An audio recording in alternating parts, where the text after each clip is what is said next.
which will be published on that Yahoo site pretty soon, because Washington sent me with a list of documents to look for. And I sent the copies back to them, the official documents I got from Mexico, and they're going to put them on the webpage. That's what they told me. Okay. But I just wanted everybody to know how easy I'm thrilled to see how easy it is. And since we are in Houston, Texas, you have a wonderful reference library here, which I'm sure many of you know about.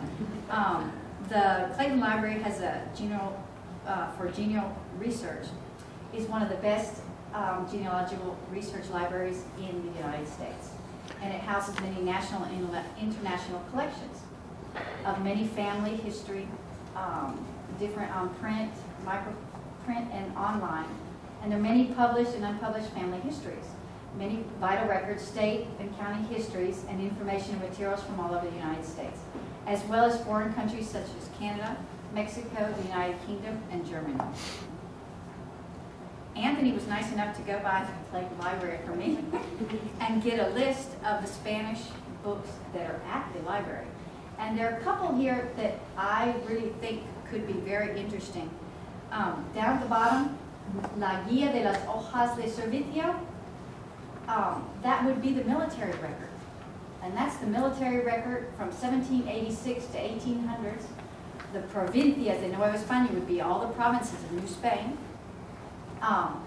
In Florida, Louisiana, and these are from the Archivo General de Simancas, which is the Army Archives, which is in Simancas, which is a little town about an hour outside of Madrid. So I think that's a very, very interesting, and hopefully next week we're going to go by the library and try to look at that. Also, Anthony has made copies. If anybody's interested, we have copies of the list of books, because I just put some up here to give you an idea of exactly what you have here in Houston that could be very, very interesting for someone to go and look and do a little bit more research.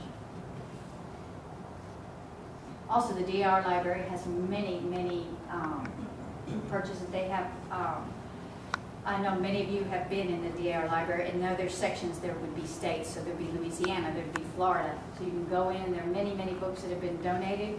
And I know our chapter's donated a couple of books to the library. Also, the Library of Congress. I have gotten some documents for a group in Malaga, which later on you'll see a book from the group in Malaga of pertinent material of the first Congress. Different universities in any of the Hispanic states, New Mexico, Arizona, Florida, Louisiana.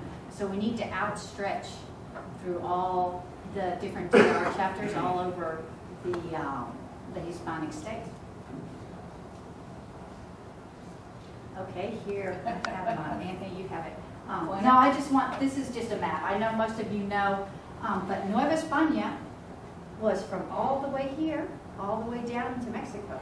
So these would be all the different, New Mexico, Arizona, all the different Hispanic states, California. So the area we have to look for different patriots' descendants is just mind-boggling, the amount of people that we could find new descendants. Also, I wanted to talk about the Texas contribution, which I know many of you know about, but I really didn't know. Ranchers sent 9,000 to 15,000 head of cattle, horses, mules, etc., to feed General Washington and Bernardo Galvez troops. And there's a wonderful book which I was introduced to at Congress last year that's written by a man by the name of Robert Thornhall. And it's called The Texas Connection with the American Revolution. And it's a small little book, and it's absolutely wonderful. And it talks about all the different ranches and all the different farmers and ranchers that gave the cattle. But I think most of that is already documented.